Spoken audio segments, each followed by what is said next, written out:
내 서킷에 한국산 싸구려를 들이라고? 당장 치워. 우린 중국의 최첨단 기술만 믿는다. 이사님, 배터리 온도가 1000도를 넘었습니다. 멈추지 않으면 다 죽습니다. 그 오만했던 외침이 비명으로 바뀌는 데는 그리 오랜 시간이 걸리지 않았습니다. 중국이 자랑하던 꿈의 배터리는 폭발음과 함께 서킷을 순식간에 불지옥으로 만들었고 3000도의 열기는 아스팔트마저 녹여버렸습니다. 더 절망적인 건 뒤따르던 한국 차량마저 폭발 파편에 배터리 정중앙을 발견당했다는 사실이었습니다. 모두가 두 번째 폭발을 예감하며 눈을 질끈 감았던 그 순간, 잠깐. 저거 보여. 배터리에 쇠창이 박혔는데 불꽃 하나 없이 멀쩡하게 달리고 있잖아. 물리학의 법칙을 거스른 기적. 전 세계가 불가능하다고 비웃던 바로 그 메이드 인 코리아 기술이 화마가 덮친 서킷 위에서 홀로 빛나고 있었습니다. 오만했던 유럽 귀족들의 콧대를 꺾어버리고 전 세계 엔지니어들을 경악시킨 대한민국 기술의 결정체. 그 짜릿한 참교육의 현장 화끈하게 알려드리겠습니다. 감동 물결 구독자 여러분, 대한민국의 배터리를 응원하는 댓글 작성해주세요. 시작하겠습니다. 저는 이자벨 드 보몽입니다. 32살의 나이에 유럽 최고의 레이싱 팀인 르아브르 레이싱의 수석 기술 감독 자리에 올랐죠. 사람들은 제가 운이 좋았다고 말합니다. 하지만 아니에요. 저는 태어날 때부터 레이싱을 위해 존재했습니다. 제 할아버지는 앙리 드 보몽. 1964년 르망 24시간 레이스의 전설적인 우승자였어요. 페라리를 몰고 빗속에서 기적 같은 역전승을 거뒀던 분이죠. 어렸을 적 할아버지는 제게 늘 말씀하셨습니다. 이자벨, 레이싱은 단순한 스포츠가 아니란다. 목숨을 건 귀족들의 예술이지. 할아버지의 서재에는 트로피들이 가득했어요. 저는 그 트로피들을 하나하나 닦으며 꿈을 키웠습니다. 언젠가 저도 저런 영광을 안겠다고. 보몽 가문의 피에는 엔진 오일이 흐른다는 말이 파리 사교계에 파다했죠. 과장이 아니었어요. 저는 5살 때 처음 카트를 몰았고 10살 때는 프랑스 주니어 챔피언십에서 우승했습니다. 하지만 제가 여자라는 이유로 많은 분이 다쳤어요. 프로드라이버의 길은 험난했죠. 그래서 저는 방향을 틀었습니다. 기술 쪽으로. 소르본 대학에서 기계공학을 전공했고 영국 크랜필드 대학원에서 모터스포츠 공학 석사를 땄어요. 그리고 30이 되던 해 르아브르 레이싱의 수석 기술 감독으로 임명되었습니다. 유럽 최연소 여성 CTO였죠. 2020년 6월 프랑스 르망 사르트 서킷. 올해는 정말 달랐습니다. 저는 이번 르망 24시간 레이스에서 반드시 우승해야 했어요. 지난 3년간 준우승에 머물렀던 치욕을 씻어내야 했죠. 매년 우승 직전까지 갔다가 놓쳤습니다. 2021년엔 마지막 시간에 기어박스가 고장났고 2022년엔 타이어 전략 실수로 2023년엔 드라이버 교체 타이밍을 놓쳤어요. 이젠 더 이상 실패할 수 없었습니다. 아침 햇살이 피트레인에 부서지던 그날, 저는 일찍 서킷에 도착했어요. 새벽 5시였죠. 아무도 없는 피트를 걸으며 저는 심호흡을 했습니다. 타이어 고무 냄새, 기름 냄새, 아스팔트 냄새. 제게는 향수 같은 것들이었어요. 우리 팀 게러지 앞에 섰습니다. 문을 열고 들어가니 이번 시즌 차량이 보였죠. 유선형의 아름다운 차체. 수천 시간의 풍동 실험 끝에 완성한 디자인이었어요. 저는 차체를 쓰다듬었습니다. 올해는 꼭 우승하자. 차에게 속삭였죠. 오전 9시. 팀 본부 사무실에서 이번 시즌 최종 점검 회의를 주재하고 있었습니다. 공기역학 디자이너 장, 엔진 튜너 피에르, 타이어 전문가 마르틴, 데이터 분석가 소피가 모두 모였죠. 회의실 벽면에는 지난 3년간의 데이터가 빼곡히 붙어 있었어요. 랩타임 분석표, 연료 소비 그래프, 타이어 마모율 차트. 저는 그 모든 걸 외우고 있었습니다. 올해는 완벽해야 합니다. 제가 단호하게 말했어요. 손으로 탁자를 탁 쳤죠. 단 1초의 실수도 용납하지 않을 겁니다. 우리는 유럽 모터스포츠의 자존심이에요. 보몽 가문의 명예가 걸려 있습니다. 팀원들이 긴장한 표정으로 고개를 끄덕였어요. 회의는 2시간 동안 이어졌습니다. 드라이버 교체 전략, 연료 주입 타이밍, 타이어 선택, 날씨 대비 플랜. 모든 걸 치밀하게 점검했죠. 회의가 끝나갈 무렵이었습니다. 재정 담당 책임자인 피에르가 조심스럽게 서류 한 장을 제 앞에 내밀었어요. 그의 손이 약간 떨리는 게 보였습니다. 이자벨, 한국에서 제안서가 하나 왔습니다. 한국요? 저는 고개를 가웃거렸습니다. 한국이라니. 레이싱과 무슨 상관이 있죠? 삼성이라는 기업인데요. 전고체 배터리 기술을 테스트해보지 않겠냐는 제안입니다. 무상으로 제공하겠다고 합니다. 피에르가 설명했어요. 배터리요? 우리 차는 하이브리드도 아닌데요? 아닙니다. 완전 전기 파워트레인용 배터리래요. 차세대 기술이라고. 제 손에 쥐어진 서류. 표지에 적힌 로고를 보는 순간 저는 얼굴을 찌푸렸습니다. 삼성. 어디선가 들어본 이름이었어요. 아, 스마트폰 만드는 회사. 이게 뭡니까? 제 목소리가 차갑게 식었어요. 폰이나 만드는 회사가 감히 레이싱 배터리를 논한다고요? TV나 냉장고 만드는 애들이 뭘 안다고. 피에르가 난처한 표정을 지었습니다. 하지만 감독님, 기술 사양을 보면 상당히 필요 없어요. 저는 서류를 펼쳐보지도 않았습니다. 표지의 폰트부터 마음에 안 들었어요. 촌스러웠죠. 대신 옆에 있던 쓰레기통을 발로 끌어당겼어요. 금속 쓰레기통이 바닥을 긁는 소리가 났습니다. 그리고 그 제안서를 구겨서 던져 넣었죠. 제 차를 전자레인지로 만들 셈인가요? 제 목소리에는 경멸이 가득했습니다. 아시아산 배터리라니. 그것들은 달리는 화약고예요. 절대 안 됩니다. 다시는 그런 제안 가져오지 마세요. 피에르가 입술을 깨물었습니다. 다른 팀원들도 불편한 표이었죠. 하지만 감독님, 재정적으로 우리가 지금 돈 문제는 제가 해결하겠어요. 저는 단호하게 말했습니다. 사실 저에게는 깊은 트라우마가 있었어요. 그 누구에게도 말한 적 없는 5년 전 2019년 여름이었습니다. 제가 아끼던 후배 드라이버 마르크 뒤퐁. 23살에 촉망받는 신예였죠. 저보다 8살 어렸지만 재능만큼은 누구보다 뛰어났어요. 제가 직접 스카우트해서 팀에 데려온 친구였습니다. 그해 여름, 마르크는 전기카트 경기에 출전했었어요. 작은 지역 대회였죠. 재미로 나간 거였습니다. 그때 사용했던 건 중국산 저가형 배터리였어요. 레이스 시작 10분 후. 갑자기 마르크의 카트에서 연기가 피어올랐습니다. 처음엔 그냥 엔진 과열인 줄 알았어요. 하지만 1초도 안 돼서 불길이 치솟았죠. 배터리 화재였습니다. 마르크는 카트에서 뛰어내렸어요. 하지만 이미 그의 레이싱 슈트에 불이 붙었죠.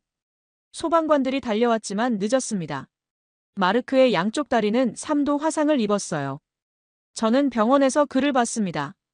붕대로 감긴 다리. 진통제를 맞아도 가시지 않는 고통. 그의 비명소리가 아직도 귓가에 맴돕니다. 이자벨. 다시는 못 뛰는 거죠? 마르크가 눈물을 흘리며 물었을 때 저는 대답할 수 없었어요. 결국 그는 레이서의 꿈을 접어야 했죠. 19살부터 달려온 꿈. 모든 게 배터리 하나 때문에 무너졌습니다. 그날 이후로 저는 맹세했어요. 절대로 검증되지 않은 아시아산 배터리는 쓰지 않겠다고. 중국이든 한국이든 제게는 똑같았어요. 싸구려 카피캣 공장일 뿐이었죠. 생명을 담보로 한 도박 같은 제품들. 회의를 마치고 저는 커피를 마시러 라운지로 갔습니다. 팀 본부 2층에 있는 작은 공간이었어요. 에스프레소 머신에서 김이 모락모락 피어올랐어요. 저는 능숙하게 커피를 내렸습니다. 진한 향이 코를 찔렀죠. 컵을 집어드는 순간 제 손이 미끄러졌습니다. 아침부터 서류 검토로 손에 땀이 났었거든요. 뜨거운 물이 손등에 쏟아졌어요. 아! 저는 재빨리 손을 떼었습니다. 순간적으로 화끈거리는 통증이 밀려왔죠. 붉게 달아오른 피부. 물집이 생기려는 참이었어요. 저는 황급히 세면대로 달려가 찬물을 틀었습니다. 액체는 언제나 통제 불가능해. 저는 중얼거렸습니다. 차가운 물줄기가 화상 부위를 적시며 통증이 조금씩 가라앉았어요. 흐르는 찬물에 손을 씻으면서 문득 배터리 생각이 났어요. 액체 전해질을 사용하는 일반 배터리들. 리튬이온 배터리의 내부에는 가연성 액체가 들어있죠. 그게 유출되면 공기와 만나 폭발합니다. 마르크의 사고도 그랬어요. 배터리가 충격을 받아 케이스가 깨지면서 내부 액체가 쏟아졌고 1초 만에 화재로 이어졌죠. 역시 액체는 믿을 수 없어. 저는 다시 한번 중얼거렸습니다. 하지만 그건 그저 스쳐 지나가는 생각일 뿐이었습니다. 삼성의 전고체 배터리가 액체를 쓰지 않는다는 사실은 몰랐죠. 어차피 제안서를 읽지도 않았으니까요. 저는 게러지를 나왔습니다. 하지만 발걸음은 무거웠어요. 그날 오후 2시쯤 서킷에 거대한 트럭들이 들어왔어요. 저는 게러지에서 차량 점검을 하고 있었는데 밖이 갑자기 소란스러워졌습니다. 뭐지? 저는 창밖을 내다보았습니다. 트럭 5대가 줄지어 들어오고 있었어요. 각 트럭마다 중국 드래곤 모터스의 로고가 선명하게 박혀 있었습니다. 붉은색과 금색의 화려한 디자인이었죠. 트럭에서 쏟아져 나온 건 엄청난 양의 장비들이었어요. 최신형 피트 장비, 초대형 LED 디스플레이, 로봇 팔 여러 개, 심지어 샴페인 타워와 케이터링 부스까지. 저게 뭐야? 옆에 있던 로랑이 눈을 크게 떴어요. 중국인들이 메인 스폰서로 들어왔답니다. 피에르가 제 옆에서 말했죠. 그의 목소리에는 부러움이 섞여 있었어요. 얼마를 쏟아부은 거예요? 들리는 소문으로는 1,000만 유로 이상이라는데요. 르망 역사상 최대 규모의 스폰서십이라고 합니다. 1,000만 유로. 저는 숨이 막혔어요. 우리 팀의 1년 예산이 800만 유로였거든요. 그것도 빠듯하게 굴려서. 저는 코웃음을 쳤습니다. 돈으로 기술을 살 수 있다고 생각하나 봐요. 순진하네. 하지만 솔직히 부러웠습니다. 아니, 질투가 났어요. 우리 팀은 재정이 빠듯했거든요. 작년에 주요 스폰서 하나를 잃었어요. 성적이 안 좋았다는 이유로. 올해 우승하지 못하면 남은 스폰서들도 떠날 거라는 압박이 있었습니다. 피에르가 조심스럽게 말했어요. 감독님, 우리도 새 스폰서를 찾아야 합니다. 현재 예산으로는 다음 시즌 버티기 힘들어요. 알아요. 저는 짜증스럽게 대답했죠. 하지만 아무나 받을 순 없잖아요. 우리 팀에 품격이 있어요. 품격으로 밥 먹고 살 순 없지 않습니까? 로랑이 쓴웃음을 지었어요. 저는 그 말에 대꾸하지 않았습니다. 왜냐하면 맞는 말이었으니까. 저녁이 되자 중국 측에서 성대한 환영 리셉션을 열었습니다. 서킷 내 VIP 라운지였어요. 평소엔 조용한 공간인데 그날은 완전히 달랐죠. 샴페인 폭포가 3개나 설치되어 있었어요. 캐비어, 랍스터, 푸아그라가 가득한 뷔페 테이블. 라이브 재즈 밴드까지 연주하고 있었습니다. 저는 마지못해 참석했습니다. 피에르가 네트워킹 차원에서 꼭 가야 한다고 했거든요. 검은색 이브닝 드레스를 입고 갔어요. 목에는 할머니께 물려받은 진주 목걸이를 했죠. 최소한의 예의는 갖춰야 했으니까. 리셉션장에 들어서자 눈이 부셨어요. 샹들리에가 천장에 주렁주렁 달려 있었고 벽면에는 중국 드래곤 모터스의 홍보 영상이 끊임없이 재생되고 있었습니다. 과하네. 저는 속으로 중얼거렸죠. 샴페인 한 잔을 집어들고 구석으로 갔어요. 사람들과 어울리고 싶지 않았습니다. 그때였어요. 이자벨 드 보몽 감독님이시죠? 누군가 제 뒤에서 말했습니다. 중국어 억양이 섞인 프랑스어였어요.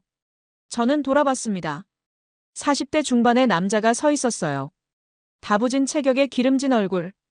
값비싼 이탈리아 수트를 입고 있었지만 어딘가 어색했죠. 사이즈가 딱 맞지 않았거든요. 저는 CAT-X 배터리의 부사장 장 웨이입니다. 그가 명함을 건넸어요. 금박으로 인쇄된 화려한 명함이었죠. 양각까지 되어 있었습니다. 반갑습니다. 저는 형식적으로 악수했습니다. 그의 손은 땀으로 축축했어요. 장 웨이는 제 손을 과하게 흔들었습니다. 너무 오래. 보몽 감독님, 영광입니다. 유럽 최연소 여성 CTO시잖아요. 대단하십니다. 과한 칭찬이었어요. 저는 손을 빼냈습니다. 감사합니다. 올해 우승을 노리신다고 들었습니다. 그가 웃으며 말했어요. 금리가 반짝였죠. 우리가 도와드릴 수 있습니다. 어떻게요? 우리의 혁신적인 배터리 기술로 말이죠. 장 웨이는 재킷 안주머니에서 태블릿을 꺼냈어요. 최신형이었습니다. 화면을 켜자 화려한 그래픽과 함께 놀라운 수치들이 나타났어요. 보십시오. 한 번 충전으로 2000km 주행 가능합니다. 충전 시간은 단 10분. 세계 최고 수준이에요. 그래프들이 춤을 췄어요. 상승하는 막대 그래프, 하강하는 비용 곡선.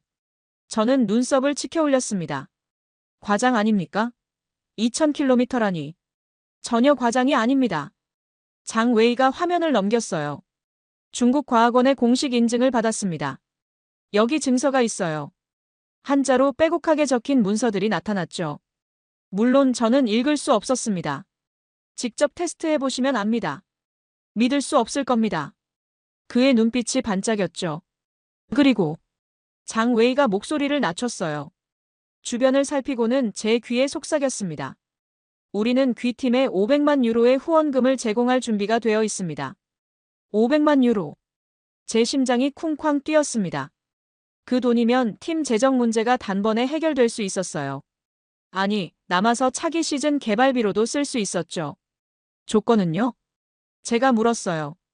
간단합니다. 우리 배터리를 쓰시면 됩니다. 독점 계약 3년. 장 웨이가 환하게 웃었어요. 그리고 우승하시면 보너스로 100만 유로를 더 드리죠. 600만 유로. 제 머릿속이 복잡해졌습니다. 생각해보겠습니다. 저는 신중하게 말했어요. 물론입니다. 하지만 너무 오래 고민하지 마십시오. 장 웨이가 윙크를 했어요. 다른 팀들도 우리에게 러브콜을 보내고 있거든요. 그는 명함을 한 장 더 꺼내 제 손에 쥐어줬습니다. 내일 우리 시연회가 있습니다. 꼭 오십시오. 놀라실 겁니다. 그리고는 샴페인 잔을 번쩍 들고 다른 사람들에게로 갔어요. 저는 그 자리에 서서 명함을 내려다보았습니다. 금박이 조명에 반짝였죠. 500만 유로. 마음이 흔들렸어요. 다음 날 아침, 저는 장 웨이의 제안을 진지하게 고민하고 있었습니다. 사실 중국도 싫었어요. 한국만큼이나. 하지만 돈은 정말 필요했습니다. 더군다나 그들이 보여준 데이터는 인상적이었어요. 물론 믿을 수 있는지는 의문이었지만. 오전 10시. 장 웨이가 약속대로 우리 팀 게러지를 방문했습니다. 그와 함께 기술진 5명이 왔어요. 모두 흰색 실험복을 입고 있었습니다. 보몽 감독님. 장 웨이가 활짝 웃으며 들어왔어요. 오늘 특별한 걸 보여드리겠습니다. 기술진들이 대형 노트북 3대를 펼쳤어요. 빔 프로젝터까지 가져왔죠. 자, 시작하겠습니다. 장 웨이가 손뼉을 쳤습니다. 조명이 꺼지고 프레젠테이션이 시작되었어요. 첫 슬라이드는 거대한 용 그림이었습니다. 그 아래 글자가 떴죠. 미래를 여는 열쇠, CAT-X 슈퍼 배터리. 우리 배터리는 10년간의 연구 끝에 탄생했습니다. 장 웨이가 설명을 시작했어요. 슬라이드마다 그래프와 수치가 가득했죠. 에너지 밀도, 충전 속도, 수명, 안전성. 모든 지표가 경쟁사보다 월등히 높았습니다. 보십시오. 우리는 특수 나노 코팅 기술을 적용했습니다. 화면에 현미경 이미지가 나타났어요. 이 코팅이 배터리 셀을 보호합니다. 열폭주가 원천적으로 차단되죠. 정말입니까? 제가 물었어요. 회의적인 어조였죠. 물론입니다. 증거를 보여드리죠. 옆에 있던 중국 기술자가 USB를 꺼냈어요. 노트북에 꽂고 동영상을 재생했습니다. 실험실 같은 곳이었어요. 하얀 테이블 위에 배터리가 놓여 있었죠. 한 남자가 망치를 들었습니다. 그리고 배터리를 내리쳤어요. 쾅! 배터리가 찌그러졌습니다. 저는 숨을 죽였어요. 폭발할 거라 예상했거든요. 하지만 아무 일도 일어나지 않았습니다. 연기도 불꽃도 없었어요. 맞습니까? 절대 터지지 않습니다. 장 웨이가 자랑스럽게 말했죠. 저는 고개를 끄덕였습니다. 인상적이긴 했어요. 하지만 실험실 환경과 실제 레이싱은 다르지 않습니까? 당연히 다르죠. 장 웨이가 손을 흔들었어요. 그래서 우리는 더 철저한 안전장치를 갖췄습니다. 다음 슬라이드가 떴어요. 복잡한 도식이었습니다. 3중 냉각 시스템입니다. 액체 냉각, 공기 냉각, 그리고 특수겔 냉각. 특수겔이요? 네. 우리가 독자 개발한 나노겔입니다. 온도가 50도를 넘으면 자동으로 활성화돼서 배터리를 식혀줘요. 설명은 그럴듯했습니다. 저는 로랑을 쳐다봤어요. 그도 관심 있는 표정이었죠. 프레젠테이션이 40분 동안 이어졌어요. 화려한 그래픽, 현란한 수치, 그럴듯한 이론. 끝나고 조명이 켜졌을 때 저는 약간 현혹되어 있었습니다. 어떻습니까? 장 웨이가 물었어요. 인상적이네요. 제가 인정했습니다. 하지만 실제 레이싱 환경에서 테스트한 적은 있습니까? 당연하죠. 장 웨이가 서류 뭉치를 꺼냈어요. 중국 내 5개 서킷에서 검증받았습니다. 총 15번의 레이스를 완주했어요. 서류를 넘겨보았습니다. 한자로 빽빽하게 적힌 인증서들. 스탬프와 사인이 가득했죠. 솔직히 내용을 제대로 확인할 방법이 없었어요. 저는 한자를 못 읽었으니까요. 영문 번역본은 없습니까? 물론 준비했습니다. 다른 기술자가 영문 서류를 건넸어요. 훑어봤죠.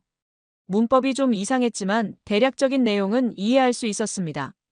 안전성 검증 완료, 열관리 시스템 우수, 진동 테스트 통과.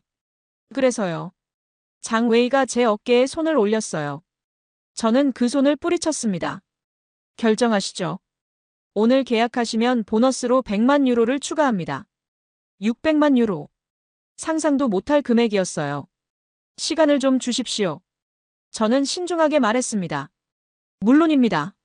하지만 오늘 안으로 답을 주셔야 합니다. 내일이면 다른 팀과 계약할 수도 있거든요. 압박이었죠. 알겠습니다. 저녁까지 답드리죠. 장 웨이가 환하게 웃었어요. 현명한 선택이 될 겁니다. 프레젠테이션이 끝나고 장 웨이 일행이 나갔을 때 저는 팀 수뇌부와 긴급회의를 소집했습니다. 여러분, 의견을 들어보죠. 로랑이 먼저 입을 열었어요. 반대합니다. 검증되지 않은 기술입니다. 위험해요. 검증됐다고 하지 않았습니까? 피에르가 반박했죠. 중국에서 15번 레이스를 뛰었대요. 중국 인증을 믿을 수 있습니까? 그럼 유럽 인증은 믿을 수 있고요. 다 똑같습니다. 둘의 논쟁이 격해졌어요. 마르틴이 끼어들었습니다. 돈이 문제가 아닙니다. 안전이 최우선이에요. 만약 사고라도 나면? 하지만 재정 문제를 해결할 수 있습니다. 피에르가 목소리를 높였죠. 600만 유로예요. 600만. 우리 팀이 2년은 거뜬히 버틸 수 있는 돈입니다. 저는 팔짱을 낀 채 듣고 있었어요. 머릿속이 복잡했습니다. 한편으로는 로랑의 말이 맞았어요. 검증되지 않은 기술을 레이스에 쓴다는 건 도박이었죠. 하지만 다른 한편으로는 돈이 절실했습니다. 600만 유로. 그 돈이면 차기 시즌은 물론 그 다음 시즌까지 안정적으로 운영할 수 있었어요. 그리고 솔직히 자존심도 상했습니다. 게러지 밖에서 낡은 밴 한 대가 지나가는 게 보였어요. 차체에는 태극기와 함께 팀 코리아라는 글자가 적혀 있었습니다. 저건 뭡니까? 제가 창밖을 가리키며 물었어요. 아, 한국 팀이요. 소피가 대답했습니다. 소규모 프라이빗 팀입니다. 올해 처음 르망에 참가한대요. 한국인들이 여기서 뭐 해요? 삼성이라는 회사가 후원하는 것 같던데요. 배터리 회사래요. 삼성. 아침에 쓰레기통에 버렸던 그 제안서의 회사. 저는 창밖을 내다보았습니다. 밴에서 내린 사람들이 보였어요. 낡은 작업복을 입은 정비사들. 초라한 장비들을 옮기는 모습. 그들의 게러지는 우리보다 훨씬 작았어요. 구석진 곳에 배정받았죠. 여긴 동네 카센터가 아닌데. 저는 비웃음을 흘렸습니다. 저런 팀이 어떻게 르망에 참가했죠? 참가비만 내면 누구나 신청할 수 있잖아요. 로랑이 말했어요. 물론 예선 통과는 힘들겠지만요. 그들 중 한 명이 우리 게러지 쪽을 바라보았어요. 나이는 50대 초반쯤 되어 보였습니다. 안경을 쓴 얼굴에는 진지함이 묻어났죠. 그 사람이 저를 향해 가볍게 고개를 숙였습니다. 인사였어요. 저는 외면했습니다. 대신 비서 엠마에게 말했죠. 한국인들 출입증 제대로 검사하세요. 우리 게러지 근처에 얼씬거리지 못하게. 왜요, 감독님? 기술 훔쳐갈지 모르니까. 엠마가 당황한 표정을 지었습니다. 하지만 감독님, 그건 좀. 내 말 들었죠? 보안 철저히 하라니까요. 저는 차갑게 말했어요. 엠마가 난처한 얼굴로 고개를 끄덕였습니다. 회의로 돌아왔어요. 결정하겠습니다. 저는 입을 열었어요. 모두가 저를 바라보았습니다. 중국 배터리를 쓰겠어요. 감독님. 로랑이 벌떡 일어났습니다. 제 결정입니다. 600만 유로를 포기할 수는 없어요. 팀의 미래가 걸려 있습니다. 하지만 안전은요? 테스트를 철저히 하면 됩니다. 문제 없어요. 저는 단호하게 말했습니다. 사실 마음 한구석에서는 불안했어요. 마르크의 얼굴이 스쳤죠. 하지만 이미 결정을 내렸습니다. 그리고 솔직히 한국팀이 삼성 배터리를 쓴다는 게 마음에 걸렸어요. 만약 그들이 좋은 성적을 낸다면 우리가 거절한 기술로? 그건 참을 수 없는 일이었습니다. 차라리 중국 배터리로 우승하는 게 나았어요. 로랑, 당신 우려는 알겠습니다. 하지만 감독은 저예요. 최종 결정권도 저한테 있고요. 로랑이 입술을 깨물었습니다. 알겠습니다. 하지만 문제 생기면 제 책임 아닙니다. 물론입니다. 모든 책임은 제가 집니다. 회의가 끝나고 모두가 나갔어요. 저는 혼자 남아 창밖을 바라보았습니다. 한국팀의 초라한 게러지가 보였죠. 어차피 예선도 통과 못할 거야. 중얼거렸습니다. 하지만 가슴 한구석이 답답했어요. 다음 날 오후, 장 웨이와 정식 계약서에 서명했습니다. 팀 본부 회의실에서였어요. 장 웨이는 변호사 2명을 대동하고 왔죠. 계약서는 30페이지가 넘었습니다. 저는 꼼꼼히 읽어봤어요. 아니, 읽으려고 노력했죠. 법률 용어가 빼곡했습니다. 이해하기 어려운 조항들이 많았어요. 여기, 이 조항은 무슨 뜻입니까? 제가 15페이지를 가리키며 물었어요. 아, 그건 면책 조항입니다. 장 웨이의 변호사가 대답했죠. 만약 배터리 결함이 아닌 다른 이유로 문제가 생기면 우리 측 책임이 아니라는 내용입니다. 배터리 결함은요? 그건 당연히 우리가 책임집니다. 하지만 차체 설계나 운전 미숙 같은 건 우리 책임이 아니죠. 일리 있는 말이었어요. 알겠습니다. 저는 서명했습니다. 장 웨이도 서명했어요. 그리고 수표를 꺼냈습니다. 600만 유로입니다. 확인하십시오. 피에르가 수표를 받아 확인했어요. 맞습니다. 좋습니다. 장 웨이가 샴페인을 터뜨렸어요. 앞으로 우리는 파트너입니다. 함께 우승합시다. 우리는 샴페인을 마셨죠. 달콤했지만 왠지 씁쓸했어요. 이틀 후, 레이스를 사흘 앞둔 날이었습니다. 기술 리허설이 시작되었어요. 중국 배터리를 장착한 우리 차가 처음으로 서킷을 달렸습니다. 저는 피트에서 모니터를 지켜보고 있었어요. 심장이 두근거렸죠. 드라이버는 앙투안이었습니다. 우리 팀 에이스. 준비됐습니까? 무전기로 물었어요. 네, 감독님. 출발합니다. 차가 피트를 빠져나갔어요. 엔진 소리가 우렁찼습니다. 첫 번째 코너. 부드럽게 돌았어요. 가속 구간. 순식간에 속도가 붙었습니다. 와! 옆에 있던 엔지니어가 감탄했어요. 가속이 장난 아닌데요? 저도 놀랐습니다. 예상보다 훨씬 빨랐어요. 랩타임 측정 중입니다. 데이터 분석가 소피가 말했죠. 첫 바퀴가 끝났어요. 3분 18초입니다. 소피가 외쳤습니다. 지난 시즌보다 4초나 빠릅니다. 피트가 환호성으로 들썩였어요. 저는 입가에 미소가 번졌습니다. 좋아요. 계속 밀어붙이세요. 차는 놀라운 속도로 질주했어요. 코너를 돌 때마다 타이어 소리가 서킷에 울렸죠. 가속도 거침없었습니다. 이 정도면 우승 확실한데요? 피에르가 옆에서 말했습니다. 그의 얼굴에는 흥분이 가득했어요. 아직 일러요. 하지만 기대되는군요. 10바퀴를 돌고 차가 피트로 들어왔습니다. 드라이버 앙투안이 헬멧을 벗었어요. 얼굴이 상기되어 있었죠. 최고입니다, 감독님. 그가 엄지를 치켜세웠어요. 파워가 정말 장난 아니에요. 직선 구간에서 경쟁사들 다 따돌릴 수 있을 것 같아요. 게다가 가벼워서 핸들링도 좋고요. 저는 만족스러웠습니다. 역시 600만 유로 값을 하네요. 피에르가 웃으며 말했죠. 하지만 그때였어요. 로랑이 심각한 표정으로 다가왔습니다. 감독님, 잠깐 보십시오. 그가 태블릿을 내밀었어요. 화면에는 배터리 온도 그래프가 표시되어 있었습니다. 빨간 선이 위아래로 출렁이고 있었죠. 뭐가 문제입니까? 배터리 온도가 너무 높습니다. 최고 65도까지 올라갔어요. 적정 온도는요? 레이싱 환경에서는 50도 이하여야 합니다. 60도를 넘으면 위험 구간이에요.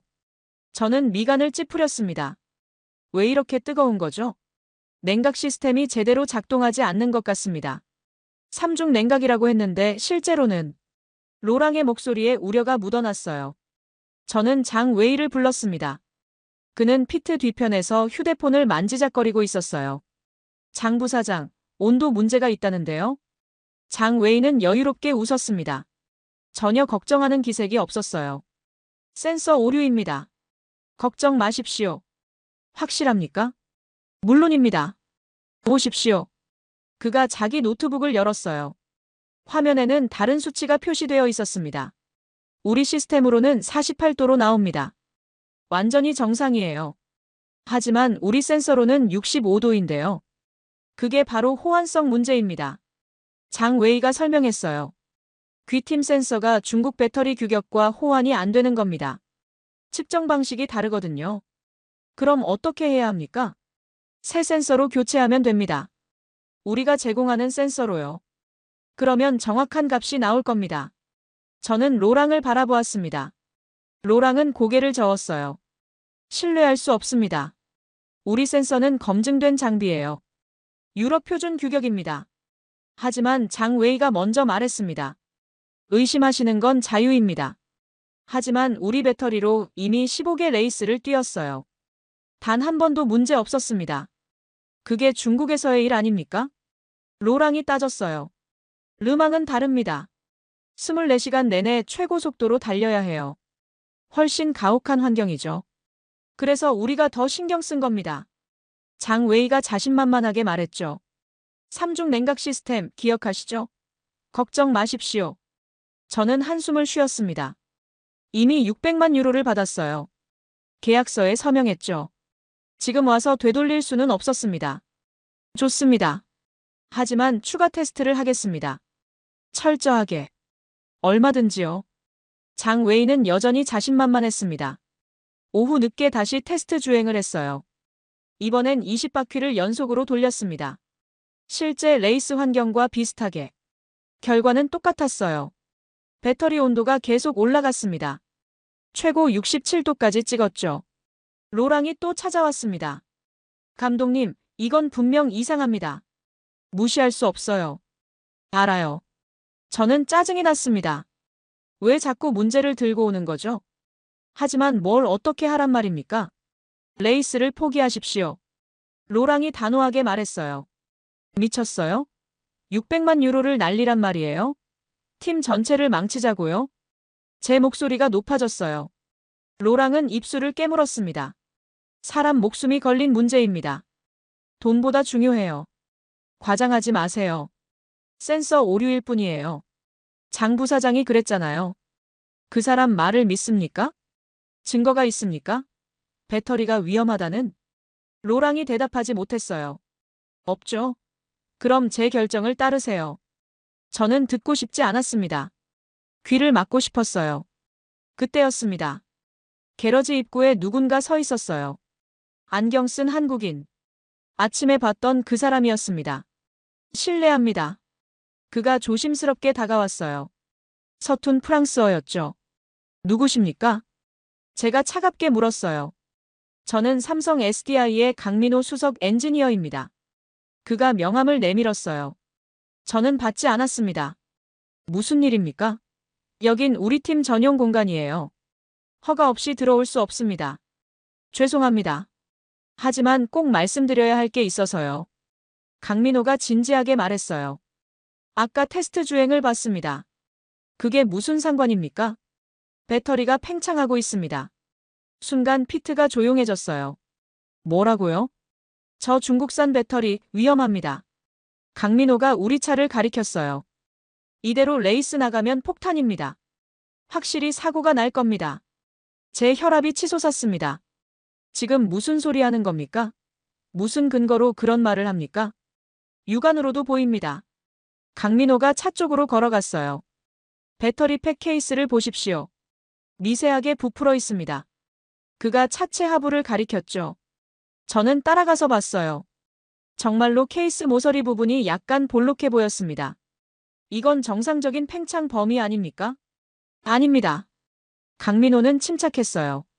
정상이라면 케이스가 딱 맞아떨어져야 합니다. 하지만 저건 내부 압력이 높아진 거예요. 열폭주의 전조 증상입니다. 열폭주요? 네. 배터리 온도가 계속 올라가면 화학 반응이 통제 불능 상태가 됩니다. 그러면 그가 폭발하는 신용을 했어요. 제 머릿속이 하얘졌습니다. 마르크.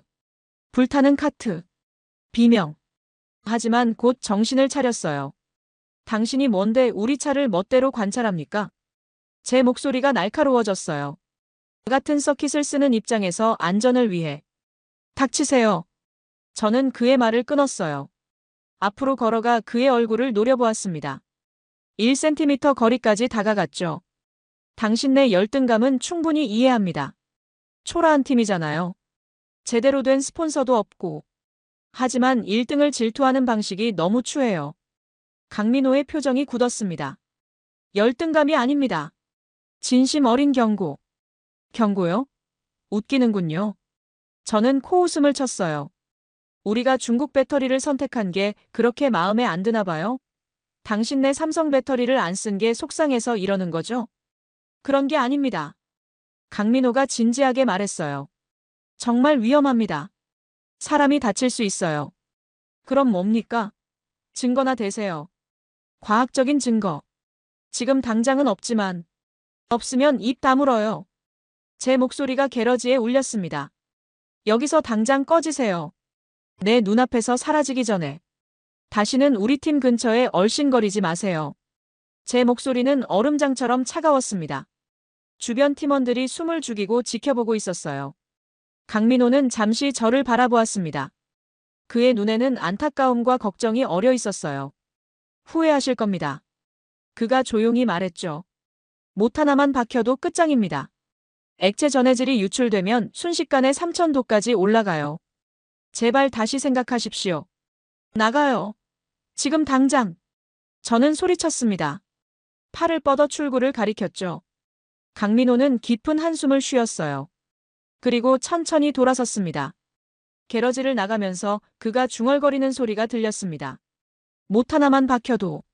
액체 전해질이. 저는 그 말을 무시했습니다. 질투에 눈먼 패배자의 헛소리라고 생각했죠. 우리를 방해하려는 치사한 수작. 강민호가 완전히 사라지고 나서 로랑이 조심스럽게 다가왔어요. 감독님, 그래도 한 번 더 확인해보는 게. 됐어요. 저는 손을 휘저었습니다. 더 이상 이 얘기 꺼내지 마세요. 모두 각자 일이나 하세요. 팀원들이 흩어졌어요. 저는 혼자 남아 차를 바라보았습니다. 정말로 케이스가 부풀어 있는 것 같았어요. 아니, 착각이야. 저는 고개를 저었습니다. 그날 밤, 저는 잠을 이룰 수 없었습니다. 호텔 침대에 누워 천장을 바라보았어요. 강민호의 말이 자꾸 머릿속을 맴돌았습니다. 배터리가 팽창하고 있다. 폭탄이다. 못 하나만 박혀도 끝장이다. 액체 전해질. 3000도. 저는 베개를 뒤척였습니다. 말도 안 돼. 중얼거렸죠. 장 웨이는 검증받았다고 했어요. 15개 레이스를 무사히 마쳤다고. 인증서도 보여줬잖아요. 하지만 불안은 가시지 않았습니다. 마르크의 얼굴이 떠올랐어요. 병원 침대에 누운 그 붕대로 감긴 다리.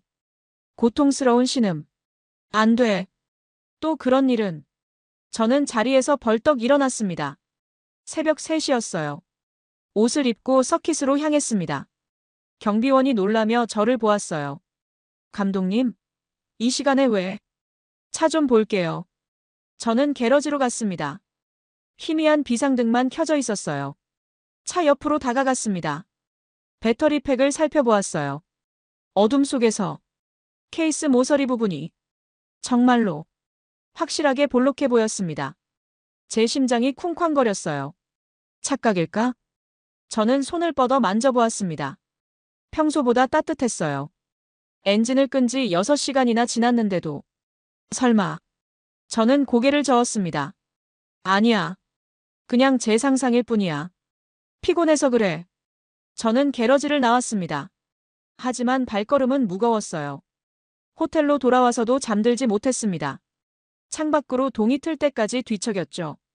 드디어 레이스 당일이 밝았습니다. 2024년 6월 15일 토요일. 르망 24시간 레이스. 제 인생에서 가장 중요한 날이 될 거라 생각했어요. 실제로는 가장 끔찍한 날이 되었지만 아침부터 서킷은 인파로 가득했습니다. 25만 명이 넘는 관중이 운집했죠. 프랑스뿐 아니라 전 유럽에서 몰려왔어요. 저는 새벽 5시에 일어났습니다. 사실 거의 잠을 못 잤죠. 샤워를 하고 팀 유니폼을 입었어요. 거울을 봤습니다. 눈 밑에 다크서클이 짙었죠. 오늘은 잘할 거야. 스스로에게 말했어요. 모든 게 완벽할 거야. 하지만 목소리가 떨렸습니다. 서킷에 도착하니 이미 팀원들이 모여 있었어요. 감독님. 앙투안이 환하게 웃으며 다가왔습니다. 오늘 꼭 이깁시다. 그럼요. 오늘은 우리 날이에요. 저는 억지로 미소 지었죠. 오전 10시. 드라이버 브리핑이 있었습니다. 앙투안을 비롯한 3명의 드라이버가 모였어요. 앙투안, 자크, 그리고 올리비에. 각자 8시간씩 교대로 운전합니다. 제가 설명했죠. 앙투안이 처음 8시간, 자크가 중간, 올리비에가 마지막. 무리하지 말고 안정적으로 가세요. 완주가 목표입니다. 걱정 마십시오, 감독님. 앙투안이 자신있게 말했습니다. 이번엔 다릅니다. 배터리가 정말 짱이에요. 어제 테스트에서 느꼈어요. 다른 드라이버들도 고개를 끄덕였어요. 저는 미소 지었지만 마음 한구석은 여전히 불안했습니다. 오후 1시. 스타팅 그리드에 차들이 줄지어 섰어요. 총 60대의 차량이 출전했습니다. 우리 차는 예선 3위로 출발했죠. 엔진 소리가 요란했어요. 60대의 엔진이 동시에 돌아가니 귀가 멍멍했습니다. 저는 피트월 위에서 지켜보았어요. 헤드셋을 쓰고 무전기를 잡았죠. 심장이 미친 듯이 뛰었습니다. 앙투안, 들립니까? 네, 감독님. 준비됐습니다. 좋아요. 첫 10바퀴는 천천히 가세요. 타이어 워밍업이 중요해요. 알겠습니다. 오후 2시 정각. 프랑스 국가가 울려 퍼졌습니다. 라 마르세예즈. 관중들이 일제히 일어났어요. 국가가 끝나고 잠시 정적이 흘렀습니다. 그리고 출발 신호를 알리는 깃발이 흔들렸어요. 출발. 차들이 일제히 쏟아져 나갔습니다. 엔진 포유. 타이어 마찰음. 연기. 24시간의 질주가 시작되었습니다. 첫 번째 코너인 던롭 커브. 차들이 밀집해서 진입했어요. 위험한 순간이었죠. 우리 차는 바깥쪽에서 돌았습니다. 안전하게. 하지만 그 다음 아르나지 코너에서 앙투안이 공격적으로 나갔어요. 좋아. 저는 주먹을 쥐었습니다. 한 대를 따라잡았어요. 2위로 올라섰죠. 그리고 5바퀴 만에 1위까지 탈환했습니다. 훌륭해요, 앙투안. 배터리가 진짜 대단해요. 가속이 장난 아닙니다. 앙투안의 흥분한 목소리가 무전기로 들렸어요. 피트는 환호성으로 가득했습니다. 중국 배터리의 파워는 확실히 달랐어요. 직선 구간에서 압도적인 가속력을 보였죠. 랩타임 3분 16초. 엔지니어가 외쳤습니다. 신기록이에요. 우리가 새 기록을 세웠습니다. 저는 환호했어요. 장 웨이와 하이파이브를 했죠. 유럽 방송 해설진들도 흥분했습니다. 믿을 수 없습니다. 르하브르 레이싱이 굉장한 속도를 보여주고 있어요. 중국 배터리 기술이 판도를 완전히 바꾸고 있습니다. 혁명적이네요. 이제 배터리 패권은 중국으로 넘어간 것 같습니다. 유럽 제조사들은 뭐 하고 있는 겁니까? 기술 개발에 더 투자해야죠. 저는 샴페인을 미리 준비했어요. 승리가 확실해 보였죠. 피에르가 케이크까지 주문했습니다. 우승 축하용으로. 하지만 한국팀은 어땠을까요? 저는 슬쩍 순위표를 확인했습니다. 팀 코리아 16위. 중위권이었어요. 역시 수준 차이가 나네. 저는 중얼거렸습니다. 삼성? 그게 뭔데? 우리가 중국 기술로 이겼어. 시간이 흘렀어요. 3시간이 지났습니다. 우리 차는 여전히 1위였죠. 이 위와는 30초 이상 차이가 났어요. 이대로만 가면 됩니다. 피에르가 기뻐하며 말했어요. 우승은 따놓은 당상입니다. 하지만 로랑은 여전히 걱정스러운 얼굴이었어요. 배터리 온도 확인했습니까? 제가 물었어요. 72도입니다. 뭐라고요? 계속 상승하고 있습니다. 3시간 전보다 7도나 올랐어요. 저는 긴장했습니다. 장 웨이는 뭐래요? 정상이라고 합니다. 레이싱 중에는 온도가 올라갈 수 있대요. 장 웨이가 옆에서 끼어들었어요. 문제 없어요, 보몬 감독. 우리 시스템은 100도까지 견딥니다. 하지만 우승이 코앞입니다. 계속 가십시오. 그는 강하게 말했죠. 저는 망설였습니다. 하지만 1위라는 사실이 판단을 흐렸어요. 알겠습니다. 계속 가죠. 6시간째. 저녁이 되었습니다. 해가 뉘엿뉘엿 지고 있었어요. 서킷의 조명이 하나둘 켜지기 시작했죠. 우리 차는 여전히 선두를 달리고 있었습니다. 하지만 배터리 온도는 계속 올라갔어요. 75도, 78도, 80도. 감독님, 로랑이 다급하게 달려왔어요. 이건 비정상입니다. 정말 위험해요. 장 부사장은요? 여전히 정상이래요. 하지만 우리 센서는 센서 문제라니까요. 저는 짜증을 냈어요. 하지만 속으로는 불안했습니다. 밤이 되었습니다. 서킷의 조명이 환하게 켜졌어요. 기온이 내려갔죠. 23도에서 17도로. 보통은 배터리 온도도 함께 내려가야 했습니다. 하지만 우리 배터리는 달랐어요. 온도가 계속 상승했습니다. 82도, 85도. 감독님, 이건 열폭주 직전입니다. 로랑이 소리쳤어요. 당장 차를 세워야 합니다. 저는 무전기를 잡았습니다. 앙투안, 상태 어때요? 시트가 너무 뜨겁습니다. 앙투안의 목소리에 긴장감이 묻어났어요. 엉덩이가 데일 것 같아요. 땀이 폭포처럼 나요. 피트인 하세요. 지금 당장. 하지만 1위인데요. 지금 들어오면 순위가 밀려요. 상관없어요. 안전이 우선입니다. 하지만 장 웨이가 갑자기 무전기를 낚아챘어요. 계속 달리십시오. 뭐 하는 겁니까? 저는 소리쳤어요. 장 웨이와 실랑이를 벌였죠. 우승이 코앞입니다. 이대로 포기할 순 없어요. 사람 목숨이 달린 문제예요. 겁쟁이처럼 굴지 마십시오. 장 웨이의 얼굴이 일그러졌습니다. 600만 유로 받았잖아요. 계약서에도 우승 보너스 조항이 있어요. 이게 대륙의 기백입니다.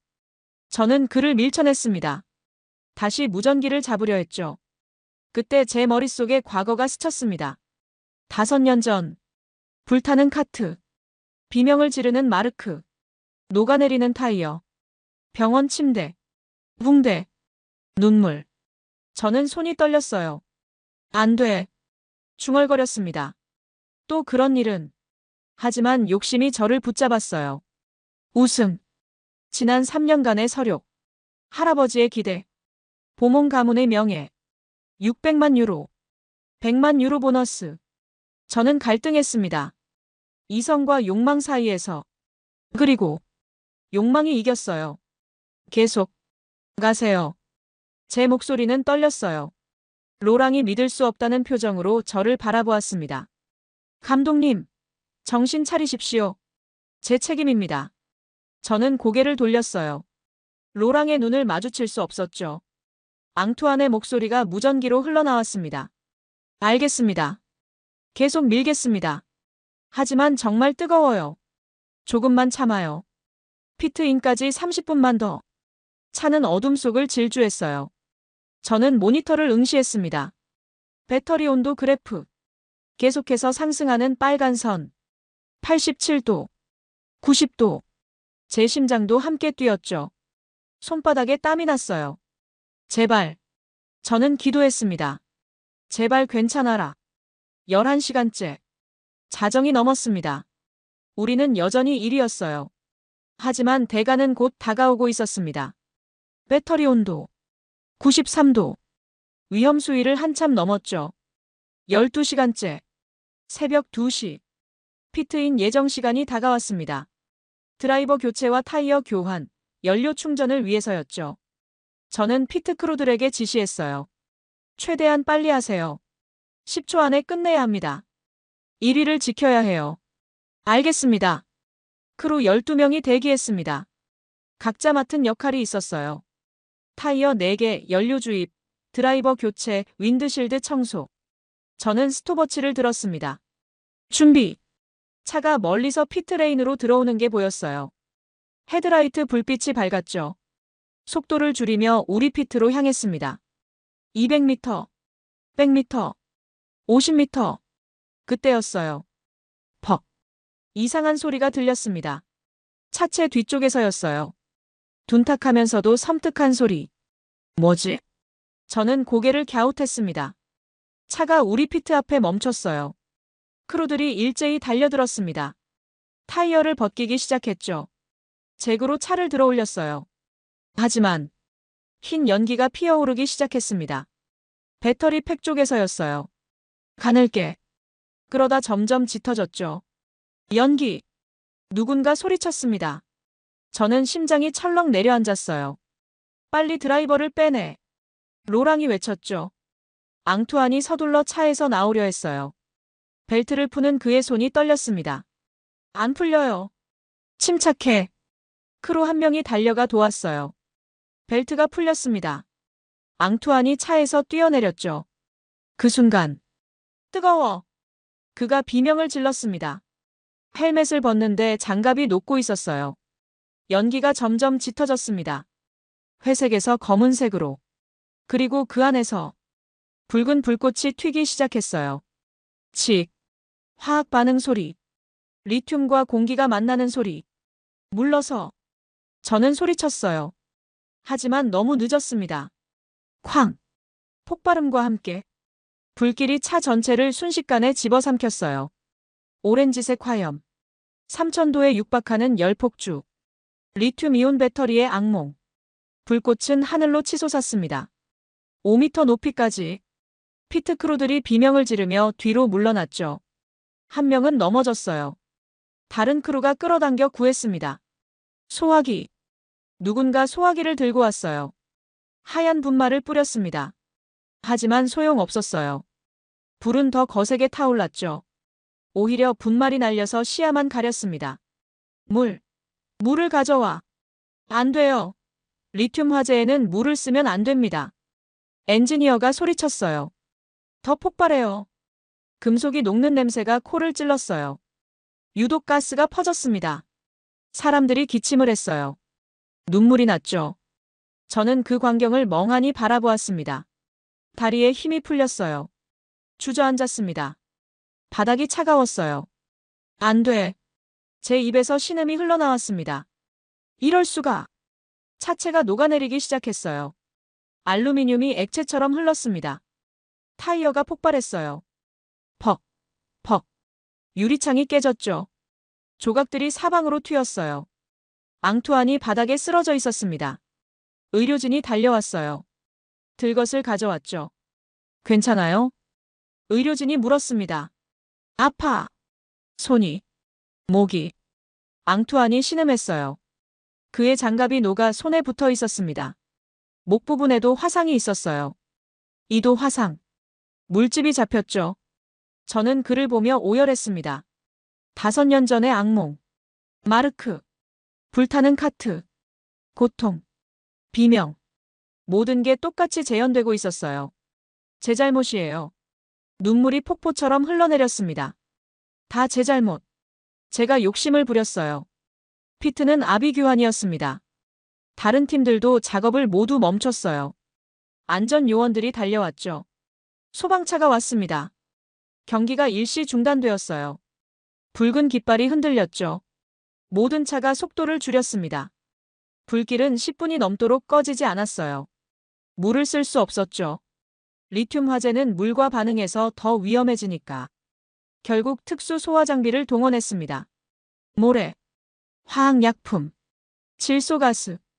겨우 진압했죠. 하지만 차는 완전히 녹아내렸습니다. 뼈대만 남았어요. 검게 그을린 셰시. 녹아내린 배터리 케이스. 형체를 알아볼 수 없었죠. 저는 그 잔해를 바라보았습니다. 1년간의 노력. 600만 유로. 아니, 우리가 투자한 돈까지 합치면 1000만 유로가 넘었어요. 팀원들의 땀. 드라이버의 꿈. 모든 게 제가 되었습니다. 장 웨이는 어디 있을까요? 저는 주위를 둘러보았습니다. 그는 보이지 않았어요. 중국 기술진들도 마찬가지였죠. 장 웨이는요? 제가 피에르에게 물었습니다. 모르겠습니다. 사라졌어요. 뭐라고요? 사고 나자마자 황급히 짐 싸서 나갔답니다. 제 얼굴이 굳어졌어요. 찾아요. 당장. 이미 공항으로 갔다는 소문입니다. 비겁한 놈들. 책임을 회피하고 도망친 거예요. 나중에 들으니 장 웨이는 중국행 비행기를 탔다고 했습니다. 새벽 4시 비행기. 사고 난 지 2시간 만에 프랑스를 떠난 거죠. 언론이 몰려들었어요. 카메라 수십 대. 마이크도 그만큼. 플래시가 미친 듯이 터졌습니다. 감독님, 한 말씀 해주시죠. 중국 배터리 결함 때문입니까? 드라이버 상태는 어떻습니까? 사전에 경고가 있었다는데 사실입니까? 책임은 누가 집니까? 600만 유로 받고 검증 안 된 배터리를 쓴 건 부정 아닙니까? 질문이 화살처럼 쏟아졌어요. 저는 그저 고개를 숙이고 울기만 했습니다. 대답할 수 없었죠. 무슨 말을 할 수 있겠어요? 다 제 잘못인데. 로랑이 저를 부축했어요. 들어가시죠. 더 이상 여기 있으면 안 됩니다. 휴게실로 돌아왔습니다. 저는 소파에 주저앉았어요. 온몸에 힘이 빠졌습니다. 다 끝났어. 중얼거렸어요. 난 살인자야. 앙투안을 죽일 뻔했어. 로랑 당신 말을 들었어야 했는데. 그렇게 말하지 마십시오. 로랑이 위로했죠. 하지만 위로가 되지 않았습니다. 제가 강민호의 경고를 무시했어요. 제 오만함, 제 탐욕, 제 편견. 그것들이 이 참사를 만들었습니다. TV가 켜져 있었어요. 뉴스가 나오고 있었죠. 르망 서킷에서 대형 화재 사고가 발생했습니다. 중국산 배터리가 장착된 르아브르 레이싱 팀의 차량이 피트에서 폭발했는데요. 화면에 불타는 우리 차가 나왔어요. 저는 차마 볼 수 없어 고개를 돌렸습니다. 중국 CAT-X 배터리의 안전성 문제가 불거지고 있습니다. 전문가들은 열폭주 현상으로 추정하고 있는데요. 이번 사고로 드라이버가 2도 화상을 입었으며 CAT-X 측 관계자들은 현재 연락이 두절된 상태입니다. 밖에서 경기가 재개되었어요. 30분 만에 차들이 다시 달리기 시작했죠. 하지만 우리는 끝났습니다. 리타이어. DNF. 디드나트 피니시. 우승은커녕 완주조차 못했어요. 저는 창밖을 바라보았습니다. 서킷을 달리는 차들. 그 중에 태극기가 보였어요. 한국팀의 차. 묵묵히 달리고 있었습니다. 여전히 15위 정도. 저 차는 삼성 배터리죠? 제가 물었어요. 네. 로랑이 대답했습니다. 저는 쓴웃음을 지었어요. 강민호의 얼굴이 떠올랐습니다. 후회하실 겁니다. 못 하나만 박혀도 끝장입니다. 액체 전해질이 유출되면 3000도까지 올라갑니다. 그의 경고. 모든 게 맞았어요. 저는 무시했죠. 오만했으니까요. 편견에 사로잡혀 있었으니까요. 이제 그 대가를 치르고 있었습니다. 참혹하게. 새벽 4시. 경기는 계속되고 있었어요. 저는 휴게실에서 나왔습니다. 잠을 잘 수 없었죠. 눈을 감으면 불길이 보였거든요. 피트로 향했어요. 우리 차의 잔해가 아직 그대로였습니다. 완전히 치우지 못했거든요. 너무 뜨거워서. 검게 그을린 셰시. 녹아내린 배터리 케이스. 유리 파편들. 참혹했어요. 저는 그 앞에 무릎을 꿇었습니다. 손을 뻗어 차체를 만져보았죠. 여전히 미지근했어요. 사고가 난 지 2시간이 지났는데도. 미안해. 차에게 말했습니다. 제가 잘못했어. 당신을 지키지 못했어. 눈물이 또 흘렀어요. 로랑 말을 들었어야 했는데. 강민호 경고를 받아들였어야 했는데. 그때였어요. 갑자기 서킷에서 큰 소리가 들렸습니다. 타이어 터지는 소리. 쾅. 비명. 관중들의 소리. 무슨 일이지? 저는 벌떡 일어나 모니터가 있는 곳으로 뛰어갔어요. 화면에는 사고 현장이 비춰지고 있었습니다. 우리 차가 불탔던 그 자리 근처였어요. 파편들이 아직 남아 있었죠. 청소를 다 못했거든요. 뒤따르던 차 한 대가 그 파편을 밟았습니다. 날카로운 금속 조각이 차체 하부를 강타했어요. 철컥. 쾅. 불꽃이 튀었습니다. 차가 크게 흔들렸어요. 컨트롤을 잃을 뻔했죠. 하지만 드라이버가 잘 버텼습니다. 차를 바로 잡았어요. 저건. 저는 화면을 뚫어져라 바라봤습니다. 차체 옆면에 태극기가 보였어요. 한국팀이었습니다. 팀 코리아. 삼성 배터리를 단차. 배터리 팩이 뚫렸습니다. 해설자가 비명을 질렀어요. 방금 파편이 차체 하부를 강타했어요. 배터리의 직격탄입니다. 다른 해설자가 끼어들었어요. 저 차도 폭발할 겁니다. 앞서 르하브르 팀처럼 드라이버가 빨리 탈출해야 하는데요. 관중석에서 비명이 터져나왔죠. 수천 명이 일제히 일어났어요. 손으로 입을 막았습니다. 저도 눈을 질끈 감았어요. 또 폭발. 또 화재. 또 다른 희생자. 제 잘못 때문에. 우리 차의 파편 때문에. 안 돼. 저는 중얼거렸어요. 제발 아니야. 1초. 2초. 3초가 지났습니다. 폭발음이 들리지 않았어요. 저는 눈을 떴습니다. 화면을 보았죠. 한국팀 차는 여전히 달리고 있었습니다. 아무 일도 없다는 듯. 속도도 줄지 않았어요. 오히려 가속하고 있었죠. 뭐지? 저는 믿을 수 없었습니다. 말도 안 돼. 배터리가 분명히 찔렸는데? 해설자도 당황했어요. 이건 이해할 수 없습니다. 방금 저 정도 충격이면 확실히 배터리가 손상됐을 텐데요. 케이스가 찌그러진 게 보였어요. 구멍도 났고요. 하지만 차는 멀쩡합니다. 연기도 안 나요. 기적입니까? 이게 어떻게 가능하죠? 관중들도 웅성거렸어요. 어리둥절한 표정들. 놀라움. 그리고 경외. 저는 모니터에 눈을 뗄 수 없었습니다. 한국팀 차. 웅장한 모터 소리를 내며 사고 현장을 뚫고 질주했어요. 오히려 속도가 붙었습니다. 앞차를 따라잡기 시작했죠. 저 차 오히려 빨라지고 있습니다. 해설자가 외쳤어요. 믿을 수 없네요.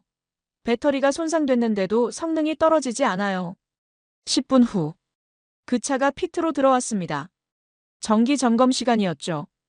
저는 무의식적으로 그곳으로 걸어갔어요. 한국팀 피트.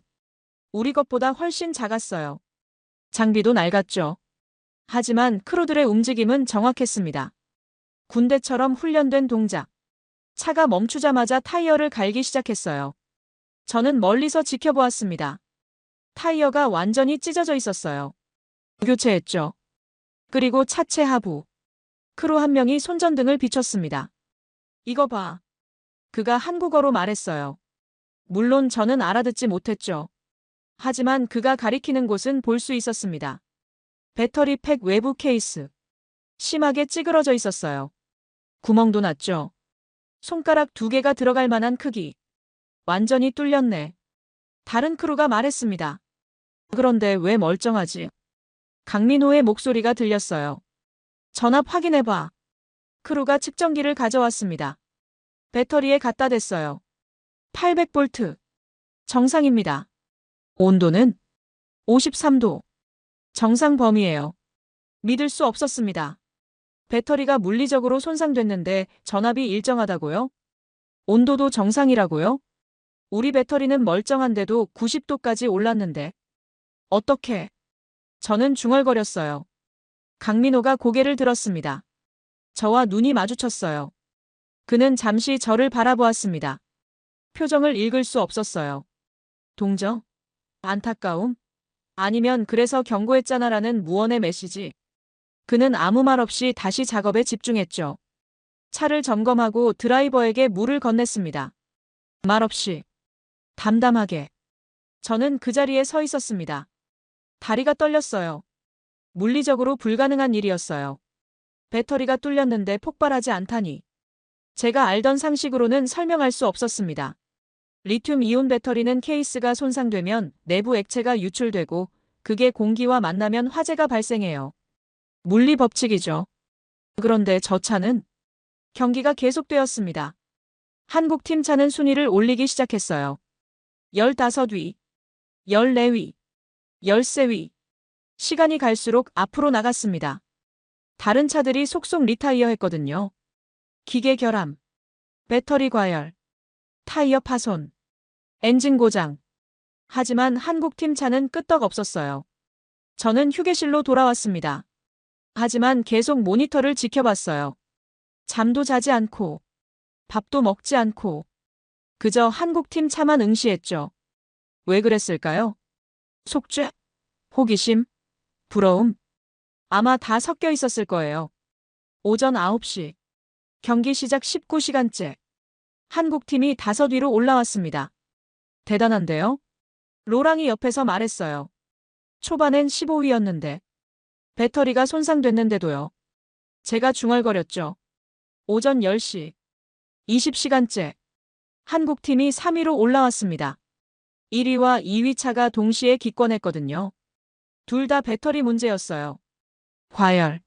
하나는 독일팀, 하나는 이탈리아 팀이었죠. 오후 1시. 23시간째. 한국팀이 2위로 올라섰습니다. 1위 차와의 격차는 20초. 따라잡을 수 있을까요? 누군가 물었어요. 어렵죠.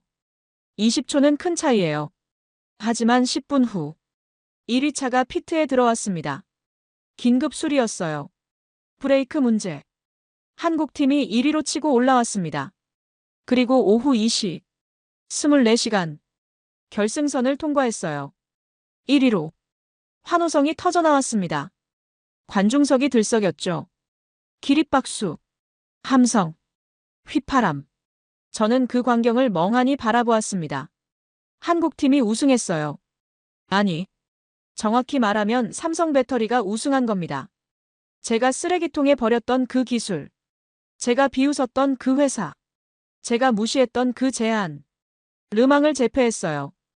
배터리가 구멍 났는데도 완주했고 우승까지 했습니다. 제 눈에서 또 눈물이 흘렀어요. 하지만 이번엔 질투나 분노가 아니었습니다.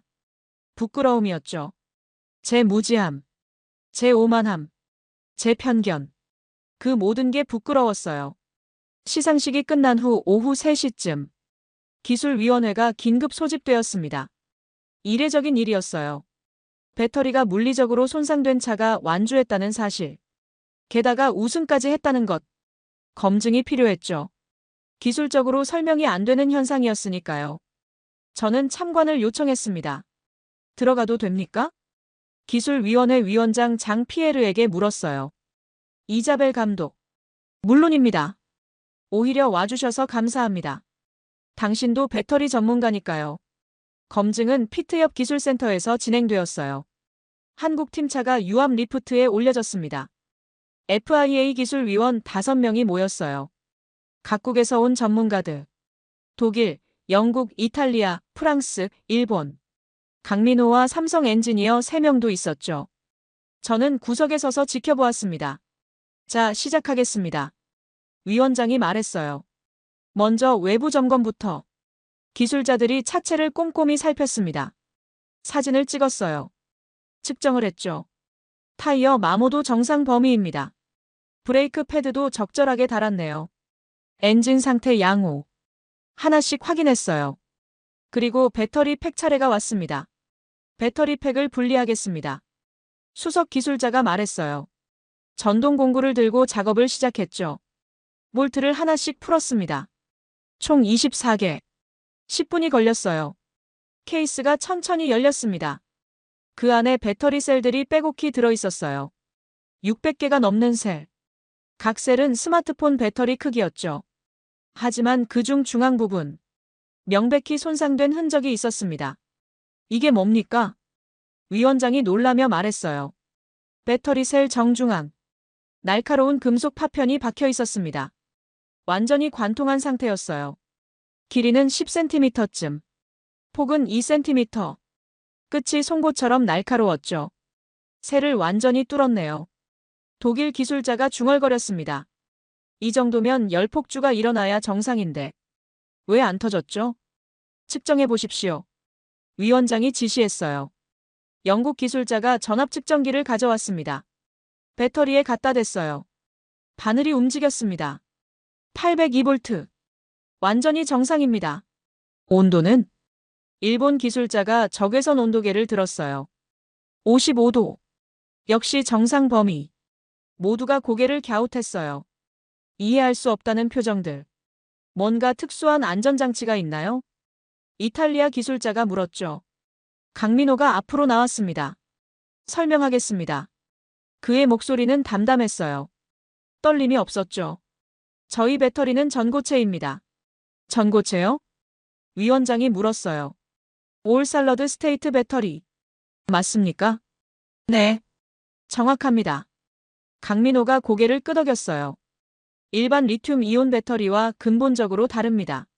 그가 화이트보드를 가져왔습니다. 그림을 그리기 시작했어요. 일반 배터리는 여기 액체 전해질이 들어 있습니다. 동그라미를 그렸죠. 그 안에 물결 무늬. 이 액체가 양극과 음극 사이에서 이온을 운반합니다. 하지만 이게 문제예요. 왜요? 휘발성이 높고 인화성이 강하기 때문입니다. 강민호가 설명을 이어갔어요. 케이스가 손상되면 액체가 유출됩니다. 공기와 만나죠. 그러면 산화 반응이 급격히 일어나요. 그가 폭발하는 그림을 그렸습니다. 온도가 순식간에 3000도까지 올라갑니다. 열폭주예요. 모두가 고개를 끄덕였어요. 알고 있는 내용이었죠. 하지만 전고체는 다릅니다. 강민호가 새로운 그림을 그렸어요. 액체 대신 고체 전해질을 사용합니다. 세라믹 재료죠. 세라믹이요? 네. 황화물 기반 세라믹입니다. 이온 전도성은 액체만큼 높지만 불에 타지 않아요. 그래서 안전하다는 건가요? 그뿐만이 아닙니다. 강민호가 잠시 멈췄습니다. 찢어지고 뚫려도 작동합니다. 심지어 그가 배터리 셀 하나를 들어 올렸어요. 반으로 잘라도 전기는 흐릅니다. 침묵이 흘렀어요. 정말입니까? 위원장이 물었습니다. 실험해 보시겠습니까? 강민호가 조용히 말했죠. 위원장이 고개를 끄덕였어요. 해보십시오. 기술자가 전동 드릴을 가져왔습니다. 손상되지 않은 다른 셀 하나를 꺼냈어요. 그리고 드릴날을 갖다 댔습니다. 정말 뚫어도 됩니까? 네. 강민호가 허락했어요. 드릴이 돌아갔습니다. 지지직. 날카로운 소리. 구멍이 뚫렸어요. 완전히 관통했습니다. 모두가 숨을 죽였습니다. 폭발을 기다렸죠. 1초, 2초, 3초. 하지만 아무 일도 일어나지 않았습니다. 연기도 없었어요. 불꽃도 없었죠. 냄새도 안 났습니다. 전압 측정하십시오. 위원장이 말했습니다. 측정기를 갖다 댔어요. 3.8V. 여전히 작동합니다. 온도는 상온. 전혀 뜨겁지 않습니다. 위원장이 직접 손을 뻗어 만져봤어요. 정말이군요. 독일 기술자가 말했습니다. 믿을 수 없습니다. 이건 혁명적인데요. 10년 이상 연구했습니다. 강민호가 말했어요. 삼성 SDI는 2010년부터 전고체 배터리를 개발해왔습니다. 안전성이 최우선 목표였죠. 왜 상용화가 안 됐습니까? 생산 단가가 높았습니다. 하지만 최근 양산 기술을 확보했어요. 강민호가 관통된 배터리를 들어 올렸습니다. 이게 저희가 만든 배터리입니다. 생명을 지키는 배터리. 저는 그 순간 쓰레기통에 버렸던 제안서가 떠올랐습니다. 표지도 제대로 보지 않았죠. 내용은 읽지도 않았어요. 오만했습니다. 무지했죠. 그리고 그 대가로 제 팀은 전소했어요. 드라이버는 다쳤고 제 커리어는 망가졌습니다. 반면 제가 무시했던 한국, 제가 비웃었던 삼성, 르망을 제패했어요.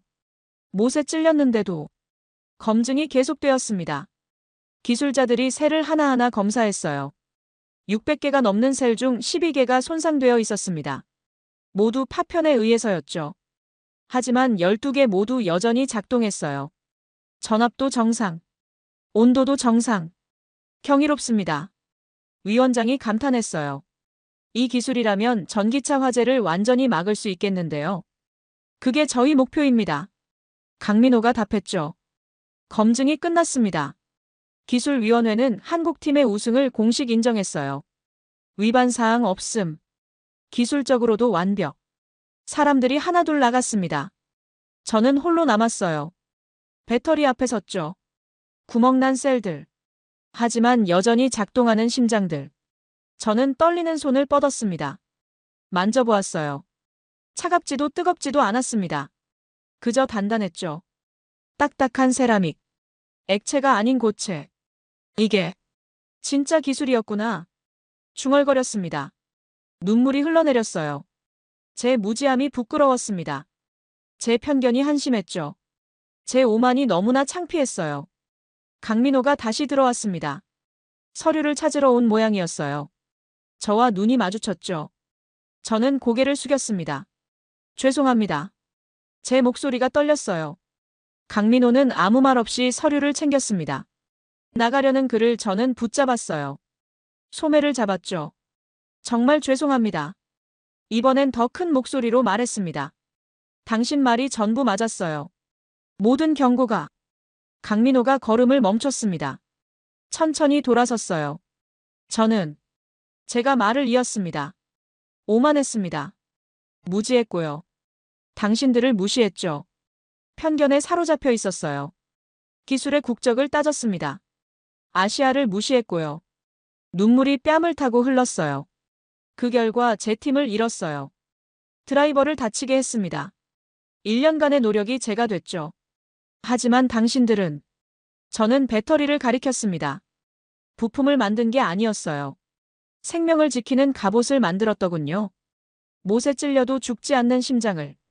강민호는 잠시 저를 바라보았습니다. 그의 눈에는 온화함이 있었어요. 분노나 조롱이 아닌 이해와 연민. 기술에는 국적이 없습니다. 그가 조용히 말했어요.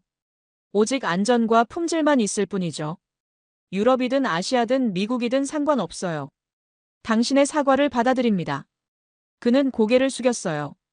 하지만 앞으로는 편견 없이 봐주십시오. 기술은 기술로만 평가해주세요. 약속합니다. 저는 진심으로 말했습니다. 강민호가 나갔어요. 저는 혼자 남았습니다. 배터리를 다시 한번 바라보았죠. 메이드 인 코리아. 그 글자가 새롭게 보였습니다. 자랑스럽게, 당당하게, 빛나고 있었어요. 이틀 후 월요일. 저는 삼성 SDI 유럽 지사에 연락했습니다. 미팅을 요청했어요. 강민호가 응했죠. 내일 괜찮으시겠습니까? 네, 좋습니다. 화요일 오전 10시. 파리 시내 작은 카페에서 만났습니다. 말의 지구의 조용한 곳이었어요. 강민호는 정시에 도착했습니다. 저보다 10분 일찍. 와주셔서 감사합니다. 제가 먼저 말했어요. 강민호는 미소 지었습니다. 무슨 일입니까? 커피를 주문했어요. 그가 에스프레소, 저는 카푸치노. 커피가 나오고 한 모금 마신 뒤 저는 가방에서 서류를 꺼냈습니다. 제안이 있습니다. 강민호가 고개를 갸웃했어요. 차기 시즌, 2025년 시즌입니다. 저는 서류를 펼쳤어요. 르아브르 레이싱의 모든 차량에 삼성 배터리를 쓰고 싶습니다. 강민호의 눈이 커졌어요. 정말입니까? 네. 독점 공급 계약을 맺고 싶습니다. 3년 계약으로요. 하지만 귀팀은 재건하겠습니다. 저는 단호하게 말했어요. 새 차를 만들 겁니다. 그리고 핵심은 당신들 배터리가 될 거예요. 강민호가 서류를 받았습니다. 꼼꼼히 읽기 시작했어요. 저는 기다렸습니다. 10분쯤 지났을까요? 조건은 어떻게 됩니까? 그가 물었어요. 당신들이 정하십시오. 저는 솔직하게 말했습니다. 저는 따르겠습니다. 가격도 계약 조건도 모두요. 왜 그렇게까지 하십니까? 제대로 된 기술과 함께 다시 시작하고 싶습니다. 저는 진심을 담아 말했어요. 지난 1년은 제 오만함의 결과였어요. 이젠 달라지고 싶습니다. 안전을 최우선으로 하는 팀을 만들고 싶어요. 그러려면 당신들 배터리가 필요합니다. 강민호가 고개를 끄덕였어요.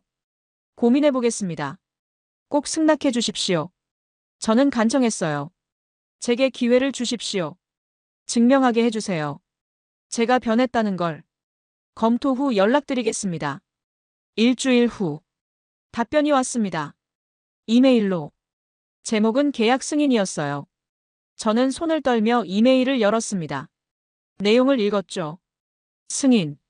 조건도 합리적이었어요. 가격도 시장가 수준. 독점 조항도 우리에게 유리했습니다. 저는 울었습니다. 기쁨의 눈물. 드디어 제대로 된 파트너를 찾았습니다. 한편 중국 CAT-X 배터리는 어떻게 되었을까요? 르망 조직위는 그들을 영구 퇴출시켰어요. 안전기준 미달. 허위 데이터 제출. 책임 회피. 모든 게 밝혀졌죠. 조사 결과 그들의 인증서는 가짜였습니다. 중국 내 레이스 15번도 거짓말. 실제로는 3번뿐이었고 그마저도 작은 지역 대회였어요. 장 웨이는 중국에서 체포되었습니다. 사기 혐의, 횡령 혐의. 재판에 회부됐죠. 뉴스에는 중국 배터리 결함 기사가 연일 도배되었어요. 유럽 전역에서 중국 배터리 안전 불감증, 르망 화재 사고 중국 업체 책임, CAT-X 데이터 조작 의혹. 저는 그 기사들을 보며 씁쓸했습니다. 제가 속았던 거예요. 화려한 PPT, 거짓 데이터, 그럴듯한 말, 금방 명함. 전부 눈속임이었죠. 욕심이 저를 장님으로 만들었어요. 시간이 흘렀습니다. 2025년 1월. 새해가 밝았어요. 저는 팀 재건에 매진했습니다. 새 차를 설계했죠. 공기역학을 최적화했어요. 엔진을 업그레이드했습니다. 그리고 핵심. 삼성 전고체 배터리를 탑재했습니다. 3월. 새 차가 완성되었어요. 피트에서 공개 행사를 열었습니다. 언론이 몰려들었죠. 감독님, 작년 사고 후 첫 공개네요. 어떤 심정이십니까? 새 차의 특징은요? 질문이 쏟아졌어요. 저는 차 옆에 섰습니다. 유선형의 아름다운 차체. 은색과 파란색의 조화. 그리고 옆면에 선명한 삼성 로고. 작년은 제 인생 최악의 해였습니다. 저는 솔직하게 말했어요. 오만과 무지로 팀을 망쳤죠. 드라이버를 다치게 했고요. 하지만 그 경험에서 배웠습니다. 진짜 기술이 무엇인지, 안전이 얼마나 중요한지. 저는 배터리팩을 손으로 툭툭 쳤습니다. 이번 시즌은 다릅니다. 검증된 기술과 함께니까요. 삼성 배터리를 선택한 이유는요? 기자가 물었어요. 안전입니다. 저는 단호하게 말했죠. 레이싱은 속도만이 아닙니다. 드라이버의 생명이 최우선이에요. 삼성 배터리는 르망에서 증명했습니다. 못에 찔려도 폭발하지 않는다는 걸. 카메라 플래시가 터졌어요. 기술의 국적을 따지던 제 눈이 틀렸습니다. 저는 계속 말했어요. 최고는 오직 실력으로 증명됩니다. 저는 배터리를 다시 한번 툭툭 두드렸습니다. 바로 이 메이드 인 코리아처럼요. 기자들이 받아 적었습니다. 플래시가 계속 터졌죠. 인터뷰가 끝났어요. 저는 피트로 돌아왔습니다. 강민호가 와 있었습니다. 축하합니다. 멋진 차네요. 당신들 덕분입니다. 저는 웃었어요. 이번 시즌 잘 부탁합니다. 저희도요. 우리는 악수했습니다. 6월. 2025년 르망 24시간 레이스. 저는 다시 이곳에 섰습니다. 1년 만이었어요. 같은 서킷. 하지만 모든 게 달랐죠. 새 차, 새 배터리, 새 마음가짐. 레이스가 시작되었습니다. 우리 차는 안정적으로 달렸어요. 무리하지 않았습니다. 완주가 목표였으니까요. 10시간이 지났어요. 배터리 온도 47도. 완벽하게 정상. 15시간. 여전히 50도 이하. 20시간. 52도. 문제 없었어요. 우리는 5위를 유지했습니다. 1위는 아니었지만 저는 만족했어요. 24시간. 결승선을 통과했습니다. 5위. 환호성이 터졌어요. 팀원들이 뛰어올랐죠. 저도 울었습니다. 하지만 이번엔 기쁨의 눈물이었어요. 완주. 안전한 완주. 드라이버 모두 무사. 배터리도 문제 없음. 진정한 성공이었습니다. 시상식. 저는 5위 트로피를 받았어요. 작은 트로피였지만 작년 1위보다 더 값졌습니다. 안전하게 얻은 거니까요. 시상식이 끝나고 저는 강민호를 찾았어요. 감사합니다. 진심으로 말했죠. 덕분에 다시 시작할 수 있었습니다. 축하합니다. 멋진 레이스였어요. 앞으로도 잘 부탁합니다. 물론입니다. 우리는 다시 악수했어요. 그날 밤. 저는 호텔방에서 창밖을 바라보았습니다. 파리의 야경. 에펠탑이 반짝였어요. 강이 달빛에 빛났죠. 1년 전이 떠올랐습니다. 오만했던 저. 무지했던 저. 편견에 사로잡혔던 저. 하지만 이제는 달랐어요. 배웠으니까요. 기술에는 국적이 없다는 것. 중요한 건 실력이라는 것. 안전이 최우선이라는 것. 그리고 겸손이 필요하다는 것. 핸드폰을 꺼냈어요. SNS에 사진을 올렸습니다. 시상대 위에 저. 5위 트로피를 든 모습. 삼성 로고가 선명한 유니폼. 캡션을 달았죠. 진짜 기술과 함께 새 출발. 안전하게 완주. 메이드 인 코리아와 함께. 업로드. 댓글이 달리기 시작했어요. 멋지다. 작년 사고 딛고 일어섰네요. 존경합니다. 삼성 배터리 대단하다. 안전이 최고죠. 5위도 훌륭합니다. 저는 미소 지었습니다. 그리고 조용히 중얼거렸어요. 이제 시작이야. 진짜 시작. 창밖 별들이 반짝였습니다. 새로운 출발. 새로운 동반자. 그리고 새로운 저. 겸손하고 배우는 자세로. 르아브르 레이싱은 다시 태어났습니다. 삼성 배터리와 함께. 안전하게. 그리고 당당하게. 이자벨 드 보몽의 이야기. 오만을 씻어낸 눈물. 그리고 진정한 기술과의 만남. 이건 끝이 아니었습니다. 새로운 시작이었죠. 편견을 버리고, 진실을 받아들이고, 함께 나아가는 그런 아름다운 시작.